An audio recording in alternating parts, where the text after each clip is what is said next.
अवधूत चिंतन श्री गुरुदेव दत्त श्री स्वामी समर्थ. मी शीतल तुमच्या सगळ्यांचं आपल्या चॅनलमध्ये स्वागत करते. नॅचरल सुरुवात करते.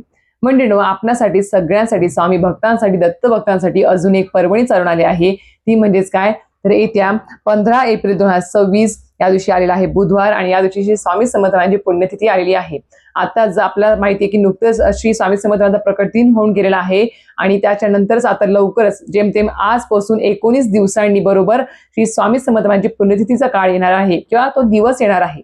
आता पुण्यतिथी निमित्त सुद्धा आपण भरभरून अशा स्वामी समर्थांच्या सेवा करू शकतो, दत्त महाराजांच्या सेवा करू शकतो. त्याचबद्दल आपण आजच्या व्हिडिओमध्ये जाणून घेणार आहोत की आपल्याला श्री स्वामी समर्थांच्या पुण्यतिथी निमित्त श्री गुरुचरित ग्रंथातले आपल्याला 2 अध्याय जे अतिशय महत्त्वाचे आणि मेरुमणी मानले जातात ते अध्याय आपल्याला येत्या पुण्यतिथीपर्यंत किंवा तुम्ही 365 दिवस रोज सुद्धा त्या दोन्ही अध्यायांचं पठण करू शकता. म्हणजेच नित्यसेवेमध्ये सुद्धा पठण करू शकता किंवा तुम्ही संकल्पयुक्त पुण्यतिथीपर्यंत सुद्धा पठण करू शकता. तुमची इच्छा यथाशक्ती तुम्ही ठरवायचं आहे. आता हे 2 अध्याय कुठले आहेत, त्याचे नियम अटी काय आहेत, सोबत त्याची फलश्रुती काय आहे, याबद्दल संपूर्ण माहिती आजच्या व्हिडिओमध्ये आपण जाणून घेणार आहोत. नक्कीच व्हिडिओ पूर्ण बघा, स्किप न करता बघा, जेणेकरून तुम्हाला संपूर्ण माहिती व्यवस्थित कळेल.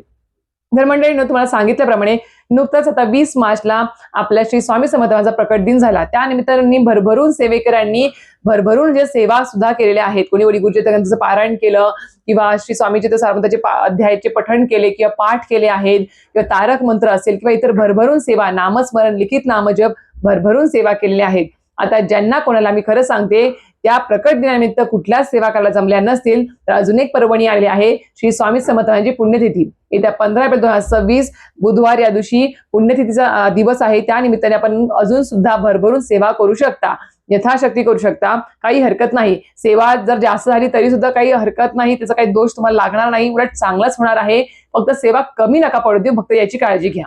आता आपण सांगितल्याप्रमाणे श्री स्वामी समर्थांची पुण्यतिथी 15 तारखेला आहे. तर तो दिवस म्हणजेच काय तर श्री स्वामी समर्थ महाराजांनी अक्कलकोटमध्ये भरपूर वर्ष त्यांनी तिथे वास्तव्य केलं होतं आणि त्याच ठिकाणी तिथे समाधी घेतली, म्हणजे देहत्याग केला आणि तिथे समाधी घेतली होती अक्कलकोटमध्येच. तर अशा प्रकारे आपल्याला त्यांच्या या समाधी जो म्हणजे म्हणतात ना, ज्या दिवशी त्यांनी समाधी घेतली तो दिवस म्हणजेच त्यांचा पुण्यतिथीचा दिवस असतो. त्या निमित्ताने आपल्याला तुम्ही भरभरून सेवा करू शकता. म्हणजे श्री स्वामीचरित्र साराचं पारायण करू शकता, यथाशक्ती तुम्हाला जेवढे दिवस काय तेवढे दिवस करू शकता किंवा तुम्ही तारक मंत्र तीर्थ बनवून तीच सेवा करू शकता किंवा तारक मंत्र तुम्ही 11 वेळेस रोज पठण करणे असेल ते सेवा करू शकता.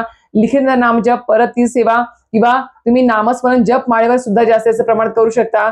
या भरभरून सेवा आहे आणि संपूर्ण सेवा तुम्हाला करायची आहे. ज्यांना ज्या सेवा जमतील, जेवढा वेळ त्यांना देणं शक्य होईल तेवढ्या त्या सेवा त्यांनी कराव्यात.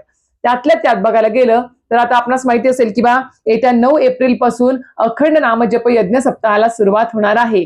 त्यामुळेच आपणास माहिती आहे की वर्षातून 2 वेळेस आपल्या दिंडोरी स्वामी समर्थ केंद्रामध्ये श्री गुरुचरित ग्रंथाचं सामूहिक पद्धतीने पारायण होत असतं. एक दत्त जयंतीला होतं आणि एक पुण्यतिथीनिमित्त होत असतं. आता पुण्यतिथीनिमित्त अखंड नामजप यज्ञ सप्ताह काळ म्हणजेच काय तर येत्या 9 एप्रिल पासून ते 15 एप्रिल पर्यंत श्री स्वामी समर्थांच्या पुण्यतिथीनिमित्त श्री गुरुचरित ग्रंथाचं 7 दिवसीय पारायण होणार आहे. मला माहिती आहे जसं दत्त जयंतीला रेकॉर्ड ब्रेक लोकांनी 5 ते मला वाटते जास्त कितीतरी लाखांमध्ये संख्येमध्ये सेविकांनी म्हणजे केंद्रातले बरं का, फक्त केंद्रातले काउंटिंग झाले होतं. बाहेर देशातले आपल्या भारतातले असेल किंवा जेवढे केंद्र आहेत दिंडोरी तिथले सगळ्यांचं काउंटिंग झालं होतं, ते लाखामध्ये होतं. आणि त्याच्यामध्ये फक्त जे घरामध्ये एकट्याने पारायण करत होते त्यांचं काउंटिंग झालं नव्हतं. म्हणजे विचार करा की तरी लाखोच्या संख्येने श्री गुरुचरित ग्रंथाचं पारायण हे दत्त जयंतीनिमित्त झालेलं आहे. आता तुम्हाला सुद्धा भरभरून आता योग आलेला आहे परत एकदा की आपल्याला पुण्यतिथीनिमित्त सुद्धा श्री गुरुचरित ग्रंथाचं पारायण आपल्याला करायला मिळणार आहे. त्यामुळे नक्कीच सगळ्या लोकांनी मी हात जोडून विनंती करेल, प्रत्येकाने या सप्ताहामध्ये सहभाग घ्यावा आणि त्यात सामूहिक पद्धतीने जर तुम्ही पारायण केलं तर अतिशय म्हणजे उच्च कोटी सेवा तुमच्याकडून घडणार आहे, भरपूर पुण्य प्राप्त होणार आहे. कारण की सामूहिक पद्धतीने आपण जर पारायण केलं श्री गुरुचरित ग्रंथाचं केंद्रामध्ये बसून तर तिथे जेवढ्या संख्येने लोकांचं पारायण चालू आहे त्या सगळ्या संख्येची गुरुचरित ग्रंथाच्या पारायणाचं पुण्य तुम्हाला लाभतं आणि ते तुमच्या नावावर लिहिलं जातं की तुमच्याकडून एवढं पारायण झालेलं आहे. त्यामुळे एवढी ताकद त्या सामूहिक पद्धतीच्या पारायणामध्ये आहे. जर तुम्ही घरामध्ये बसून श्री गुरुचरित ग्रंथाचं पारायण केलं ते पण चांगलं आहे, फक्त त्याचं तुम्हाला एक 10 पट तुम्हाला फळ मिळेल. पण तुम्ही जर सामूहिक पद्धतीने सेवा केली तर तेवढ्या संख्येचं तुम्हाला 100 नाही म्हणजे 500 किंवा लाखाच्या पटीने तुम्हाला ते पुण्य प्राप्त होऊ शकतं. म्हणून सामूहिक सेवेला जास्त प्राधान्य द्या आणि सामूहिक पद्धतीने तुम्हाला श्री गुरुचरित्र ग्रंथाचं पारायण जर करता येत असेल तर नक्कीच त्याच्यामध्ये सहभाग घ्या. आपला मासिक धर्म किंवा इतर जे काही आपले कार्यक्रम असेल ते सगळं काही बघून घ्या. आजच 9 एप्रिल पण सप्ताहाला सुरुवात होणार आहे. 9 एप्रिलच्या आधीच तुम्ही तयारी करून घ्या. जर तुम्हाला माहिती असेल की आपला मासिक धर्म याच्यामध्ये होणार नाही आहे, येणार नाही आहे किंवा कुठलं आता सुतक असेल किंवा विटा आहे तर काही सांगून होत नाहीत गोष्टी, पण मासिक धर्म किंवा इतर जे काही कार्यक्रम असेल तिथे तुम्हाला टाळता येऊ शकत असेल तर नक्कीच टाळा आणि या सप्ताहामध्ये सहभाग घ्या. बघा आताच नवीन वर्षाची सुरुवात झाली आहे आपल्या मराठी नवीन वर्षाचं आणि सोबतच आपल्याला नुकतंच लवकरच आपला मराठी नवीन वर्षाच्या सुरुवातीला श्री गुरुचरित्र ग्रंथाचं सामूहिक पद्धतीने पारायण करायला मिळणार आहे. त्यामुळे ही संधी चुकवू नका. मी तर नक्की सांगेल, कारण की यंदा मी सांगायला गेलं तर माझं सुद्धा चाललं आहे की बा मी सुद्धा पारायण करेल यावेळेस. म्हणजे दत्त जयंतीमध्ये तर पारायण झालं आणि डिसेंबरमध्ये लगेच मला गाणगापूरला जायचा योग सुद्धा आला. त्याच्यामुळे नक्की सांगते की पारायण करा, मनापासून करा, काही ना काहीतरी अनुभूती येणार म्हणजे येणार, 100% येणार आहे. तर आता तुम्हाला सांगितलं की 9 एप्रिल पासून आपल्या सप्ताहाला सुरुवात होणार आहे. ते 7 दिवसीय पारायण आपल्या केंद्रामध्ये होईल. तुम्ही घरामध्ये सुद्धा एकट्याने पारायण करू शकता. पण त्यातल्या त्यात जर तुम्ही पुण्यतिथी निमित्त जर आजपासूनच किंवा उद्यापासून जर या श्री गुरुचरित्र ग्रंथातल्या 2 अध्यायाच्या वाचनाला जर आपण सेवेला सुरुवात केली तर नक्की सांगेल की दत्त कृपा तर प्राप्त होईलच. आणि दत्त महाराजांनी श्री स्वामी समर्थ महाराज काही वेगळे नाही आहे, ते एकच स्वरूप आहेत. म्हणून सांगते आहे तुम्ही दत्त महाराजांची सुद्धा सेवा करू शकता या पुण्यतिथी निमित्त किंवा तुम्ही श्री स्वामी समर्थ महाराजांची सुद्धा सेवा करू शकता. आता ते जे तुम्हाला 2 अध्याय म्हणते आहे किंवा श्री गुरुचरित्र ग्रंथाचे तुम्हाला पठण करायचे ते सगळ्यांना माहिती असतील. काही लोकांना जे नवीन सेवेकरी आहेत त्यांना माहिती नसेल, पण परत एकदा सांगते तुम्हाला श्री गुरुचरित्र ग्रंथातला हा 14वा अध्याय पठण करायचा आहे.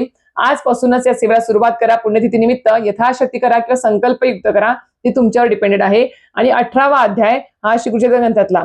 आता हे दोन्ही अध्याय जे आहेत ते आपल्या श्री गुरुचरित्र ग्रंथातले दोन्ही मेरुमणी मानले जातात. तर अतिशय प्रभावी आहे, आयुष्याचं सोनं करणाऱ्यातले आहे. असं नाही की हे वेगळे अध्याय आपण वाचतो आहे म्हणजेच काही साधा एखादा अध्याय असेल असं नाही. श्री गुरुचरित्र ग्रंथातला प्रत्येक अध्याय आपल्याला काहीतरी शिकवून जातो, काहीतरी शिकवण देऊन जातो आणि प्रत्येक अध्यायाची काहीतरी विशिष्ट एक फळप्राप्ती सुद्धा आहे. म्हणून सांगते आहे किंवा श्री गुरुचरित्र ग्रंथातला प्रत्येक अध्याय हा खूप महत्वाचा आहे. आपल्याला खूप काही पुण्य आपल्याला फळ देणाऱ्यातला असा आहे. म्हणून प्रत्येक अध्यायाला तेवढंच महत्व आहे, अतिउच्च कोटीचं तेवढं महत्व आहे. तर त्यातलं त्याचं बघायला गेलं, जर तुमच्या आयुष्यामध्ये तुम्हाला वाटत असेल की सगळं काही चांगलं चालू आहे, आता सध्या सगळं काही चांगलं चालू आहे, पण येणाऱ्या भविष्य काळामध्ये कुठलं संकट, अडचणी, त्रास माझ्या आयुष्यात येऊ नये. आता तुमच्याकडे सगळं काही आहे, पैसा आहे, अडका आहे, लहान म्हणजे मुलं आहेत, बायको, संसार सगळं काही चांगलं चालू आहे, उद्योगधंदा सगळं काही व्यवस्थित आहे, पण नंतर येणाऱ्या काही किंवा आज सगळं चांगलं आहे, उद्या काय घडेल हे माहिती नसतं. म्हणून भविष्य काळामध्ये येणाऱ्या संकटांना सामोरं जायचं असेल, त्याच्यामध्ये तुम्हाला खंबीरपणे उभं राहायचं असेल किंवा येणाऱ्या संकटांना, अडचणी तुम्हाला परतून लावायचं असेल तर नक्कीच मी सांगेल की तुम्हाला श्री गुरुचरित्र ग्रंथातला 14वा अध्यायाचं रोज पठण करायचं आहे. पुण्यतिथीपर्यंत तुम्ही पठण करा किंवा 365 दिवस रोजच्या नित्यसेवेमध्ये जर तुम्ही याचं पठण केलं तरी सुद्धा चालेल किंवा तुम्ही विशिष्ट गुरुवारी जरी तुम्ही याचं पठण केलं तरी सुद्धा चालेल, पण नक्कीच करा. खरंच सांगते, येणाऱ्या प्रत्येक संकटाचं सामोरं जाण्यासाठी आपल्याला बळ देणारं हे ग्रंथ, हा एक अध्याय आहे गुरुचरित्रातला. सोबतच आपल्याला हितशत्रूंचा कधी त्रास असतो बघा, मग आपल्या शेजारी असेल, कामावर असेल, उद्योगधंदा असेल किंवा कुठेही असेल, आपले हितशत्रू हे नक्कीच असतात, ते गुपित असतात, ते आपल्याला लपून आपल्यावरती वार करणारे असे असतात. त्याच्यामुळे त्या हितशत्रूंचा त्रास होऊ नये असं वाटत असेल, त्यांचा प्रत्येक आपल्याला डाव जो मोडून काढायचा असेल तर नक्कीच श्री गुरुचरित्र ग्रंथातला 14वा अध्याय वाचायला सुरुवात करा. आजपासूनच करा, संकल्पयुक्त करा, स्वामींना रोज प्रार्थना करून या अध्यायाचं रोज वाचन करा की माझ्या किंवा तुम्हाला जर ऑलरेडी त्रास होत आहे, तुम्हाला माहिती आहे त्या व्यक्ती कोण आहेत, पण तुम्ही काही करू शकत नसेल तर मी खरं सांगते त्याने एखादं आपल्याला, माझं म्हणणं काय आहे की बा एखाद्याने आपल्यावरती चिखल उडवला, समजा काहीतरी बोललं किंवा आपल्याला काही त्रास दिला तर आपण परत त्याला त्रास द्यायला जावं, हे चूक करू नका. फक्त एकच करायचं, आपली स्वामी सेवा एवढी स्ट्रॉंग करायची आणि त्याच्यामध्ये आपण फक्त श्री स्वामी समर्थ महाराज सगळं काही गोष्टी सोडून द्यायच्या आहेत. किंवा सगळ्या स्वामी महाराजांना माहिती असतं की आपल्या भक्ताला कोणाकडून त्रास होत आहे, कोण विनाकारण आपल्या भक्ताला त्रास देत आहे, सगळं स्वामींना माहिती असतं. आणि स्वामी समर्थ महाराजांचं एकदा चक्र फिरलं, एकदा त्यांनी त्यांची काठी चालवली की मग समोरचे जे काही हितशत्रू आहेत ना त्यांना सळो की पळो करून सोडतात. हा मला सुद्धा अनुभव आहे, तुम्ही सुद्धा अनुभव घ्यायचा असेल तुम्हाला तर नक्कीच श्री गुरुचरित्र ग्रंथातला 14वा अध्याय रोज पठण करायला सुरुवात करा. आता श्री गुरुचरित्र ग्रंथातला 18वा अध्याय का पठण करायचा हे आपल्याला रोज नित्यसेवेमध्ये किंवा पुण्यतिथी निमित्त जर तुमच्या डोक्यावर कर्ज जास्त वाढलेलं आहे किंवा तुम्हाला लक्ष्मी प्राप्तीचे कुठले मार्ग तुम्हाला सापडत नाही आहेत. आता लक्ष्मी प्राप्तीचे म्हणजेच काय, समजा हा अध्याय वाचायला सुरुवात केलं तर मग रोजच्या रोज तुम्हाला लाखो रुपये, करोड रुपये भेटत जाणार आहेत असं काही आहे का, किंवा महिन्याच्या महिन्याला लाखो रुपये भेटणार आहे असं काही आहे का, तर नाही. तुम्ही जे काही मेहनत कष्ट करत आहात, तुमच्या जागेच्या तुम्ही ज्या ठिकाणी काम करता त्या ठिकाणी तुम्ही जे काही कष्ट मेहनत करत आहात, तुम्ही जे काही 100% देत आहात, प्रामाणिकपणे देत आहात, त्या प्रत्येक गोष्टीचं चीज व्हावं, त्याला नशिबाची साथ मिळावी, गुरूंचा आशीर्वाद लाभावा, असं जर तुम्हाला वाटत असेल आणि त्या प्रत्येक येणाऱ्या जी आपल्या घरामध्ये या कष्ट केल्यामुळे जी काही आपल्या घरात लक्ष्मी येते आहे, धन धान्य पैसा अडका जे काही येत आहे ते घरात टिकून राहावं, त्याच्यामध्ये बरकत व्हावी आणि त्याचे सेव्हिंग्स वाढावे किंवा उत्तरोत्तर त्याची वाढ होत झाली जर वाटत असेल तर नक्की सांगेल किंवा श्री गुरुचरित्र ग्रंथातला 18वा अध्याय वाचायला सुरुवात करा. रोज किंवा गुरुवारी किंवा पुण्यतिथीनिमित्त संकल्पयुक्त वाचायला सुरुवात करा. खूप दांडगा अनुभव लोकांना आलेले आहेत. लोकांनी करोडोचे कर्ज फक्त या 2 अध्यायाच्या रोजच्या वाचनाने संपवले म्हणजे फेडलेले आहेत. आणि त्यांच्या आयुष्यात असं नाही की हे वाचलं आणि झालं, फक्त दिवसभर हे वाचायचं आणि आपोआप कर्ज फिटणार असं नाही. त्यांनी मेहनत कष्ट सगळं काही चालू ठेवलं प्रामाणिकपणे वगैरे. त्या जोडीला नशिबाची साथ मिळण्यासाठी हे अध्याय आणि सेवा सुरू ठेवली स्वामींची. आपोआप मार्ग मिळत गेला आणि त्या मार्गावर चालत चालत जाऊन त्यांचे सगळे जे काही प्रॉब्लेम्स होते किंवा जे काही त्यांचे कर्ज होते ते फिटल्या गेले. हे खूप लोकांचे दांडगे अनुभव सुद्धा आहेत. म्हणून सांगते आहे हे काही साधे सुधे अध्याय नाही आहेत. म्हणून याचं नक्कीच तुम्ही वाचन करायला सुरुवात करा. त्यातल्या त्यात आता हे अध्याय तुम्हाला जर वाचायचे असतील तर तुम्ही सांगितल्याप्रमाणे संकल्पयुक्त करा. संकल्पयुक्त सेवा करणार असाल तर तुम्हाला माहिती आहे की नियमांचं आपल्याला पालन करावंच लागतं. संकल्प कसा करायचा हे आपणास माहितीच आहे सगळ्यांना. फक्त एकच सांगेल आणि जे विना संकल्प करणार आहेत या अध्यायांचं पठण त्यांनी काय करायचं आहे, फक्त हे अध्याय रोज तुम्ही ज्यावेळेस पठण करताल त्यावेळेस देवघरामध्ये धूपदीप लावायचा आहे आणि त्याच्यासमोर आसनावर बसून तुम्ही हे पठण करताल त्यावेळेस आधी स्वामींना प्रार्थना करायची की तुम्हाला जो काही त्रास असेल, जे काही अडचणी आहेत, जे काही तुमचे संकट चालू आहे ते सगळं काही स्वामींना सांगायचं आणि याचं निवारण होण्यासाठी मी ही सेवा रोज करते आहे, तिथे प्रार्थना करायची आहे. बस विना संकल्प सेवा असेल तर म्हणून सांगते आहे. आणि ज्यांची संकल्पयुक्त सेवा असेल त्यांनी संकल्पामध्ये सगळं काही सांगायचं आहे की मी एवढे एवढे दिवस वाचन पठण करणार आहे किंवा रोज नित्यसेवेमध्ये पठण करणार आहे. आणि अजून एक सांगेल, नित्यसेवेमध्ये पठण करत असताना संकल्प करायची गरज नाही आहे. फक्त विशिष्ट काळापुरतं तुम्हाला जर पठण करायचं असेल आणि तुमची इच्छा असेल की मी संकल्प करावा, संकल्पयुक्त सेवा करावी तर तुम्ही संकल्पयुक्त करू शकता, काही हरकत नाही. आता अजून एक संकल्पयुक्त सेवा जर असेल तर तुम्हाला देव आपल्या घरामध्ये बसूनच ती सेवा पूर्ण करावी लागेल तेवढे दिवस. आता नित्यसेवेमध्ये जर तुम्ही पठण करणार असाल रोजच्या रोज किंवा विना संकल्प ही सेवा असेल तर तुम्ही तुमच्या कामाच्या ठिकाणी असेल बसून, बर का, प्रवासामध्ये नाही, फक्त कामाच्या ठिकाणी बसून असेल किंवा तुम्ही तुमचं ऑफिस आहे, बुटीक आहे, उद्योगधंदा आहे, तिथे तुम्ही बसून ऑफिसमध्ये जरी पठण केला आहात अध्याय तरी सुद्धा चालेल. तुम्ही माहेरी गेला आहात किंवा तुम्ही सासरी गेला आहात, कुठे गेला आहात तिथे सुद्धा तुम्ही वेळात वेळ काढून सकाळी सकाळी लवकर उठून हा अध्याय तुम्ही वाचन करू शकता. जशी नित्यसेवा आपण कुठेही करू शकतो, नित्यसेवा प्रवासात करू शकतो, पण हे 2 अध्याय जे आहेत ते प्रवासामध्ये फक्त वाचू नका बस. आणि हे 2 अध्याय तुम्ही प्रवास सोडून इतर ठिकाणी वाचू शकता. फक्त ती जागा स्वच्छ असावी, पवित्र असावी याची तुम्हाला काळजी घ्यायची आहे बस. हे करायचं आहे. हे केल्यानंतर दिवसभरामध्ये फक्त दुपारी 12 ते 12:30 टायमिंग सोडायचा, स्किप करायचा आणि तुम्ही ब्रह्ममुहूर्तापासून ते सकाळी उठल्यापासून ते रात्री झोपेपर्यंत या अध्यायाचं पठण करू शकता. आता खाण्यापिण्याचे नियम फक्त याच्यामध्ये आता हे 2 अध्याय वाचत असताना कांदा लसूण वर्ज्य करावा का तर नाही, याला तो नियम लागू होत नाही. फक्त मोठं पारायण करत असताना 7 दिवसीय गुरुचरित्राचं त्यावेळेस मी कांदा लसूण वर्ज्य करायचा असतो याच्या वेळेस आणि एक धान्य पाळायचं असतं याच्या वेळेस नाही.